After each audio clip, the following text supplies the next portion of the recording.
नमस्कार दोस्तों। कहा जाता है कि ऋषि शृंग हिरणी से पैदा हुए थे। ये हिरणी कौन है? ज़्यादा ज्ञानवान हैं वो समझते हैं कि जो जंगल के अंदर हिरणी होती है उससे पैदा हुए थे। नहीं भैया, ये शब्दों का फेर है। जो शास्त्र जिन्होंने लिखे हैं वो सीधी बात नहीं लिखी है। उन्होंने बहुत ही ज्ञानवान व्यक्ति थे और संस्कृत से शब्द निकाल करके तब लिखते थे। ये हिरणी आकाश मंडल में रोहिणी इसे ही बोला जाता है, जो चंद्रमा की सबसे प्रिय नारी है। नक्षत्र जो बताए जाते हैं उसमें चंद्रमा को सबसे प्रिय जो नक्षत्र है वह रोहिणी नक्षत्र है, और इन नक्षत्रों को ही चंद्रमा की पत्नी बोला जाता है।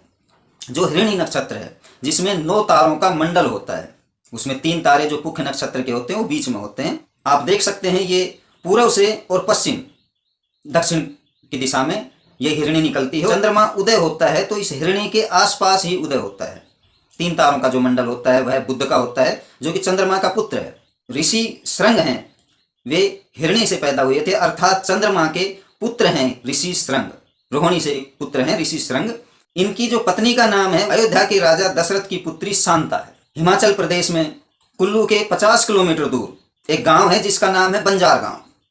वहां पर इनका मंदिर है और वहां पर ये पूरी कथा लिखी हुई है। चांदी के पत्थरों पर भी लिखी हुई है और तांबे के पत्थरों पर भी लिखी हुई है कि ये ऋषि शृंग हैं जिन्होंने दशरथ के पुत्रेष्टि यज्ञ को किया था। उसी के ये आचार्य थे और इन्हीं की वजह से दशरथ के 4 पुत्रों की प्राप्ति हुई थी। जो पुत्रेष्टि यज्ञ अयोध्या के राजा दशरथ ने किया था उसे ऋषि शृंग ने ही पूर्ण किया था। राजा दशरथ की पुत्री शांता का उनसे विवाह हुआ है, ऐसा इस मंदिर में लिखा हुआ है और शास्त्रों में भी लिखा हुआ है। रोहिणी के पुत्र थे ऋषि शृंग, जिन्हें चंद्रवंशी ब्राह्मण बोला जाता है, और ये 9 कलाधारी ब्राह्मणों में आते हैं। ऋषि शृंग धर्मगुरु की उपाधि में हैं और ऋषि वशिष्ठ कुलगुरु की उपाधि में हैं और ऋषि विश्वामित्र शस्त्र गुरु की उपाधि में हैं। और ऋषि शृंग ने जब पुत्रेष्टि यज्ञ किया तो राजा दशरथ को कहा कि हे दशरथ, मैंने तुम्हारे मरने का जुगाड़ कर दिया है।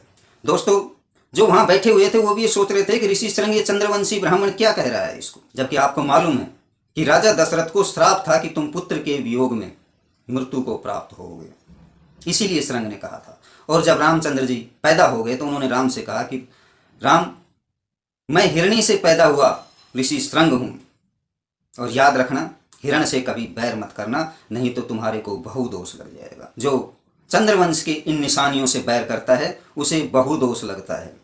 महाराज पांडु को भी लगा। और अभी नया देख लो, चंद्रवंशी ब्राह्मणों की ताकत होती है कि उनमें शब्द शक्ति होती है, दुर्वासा का आशीर्वाद होता है। नमस्कार दोस्तों।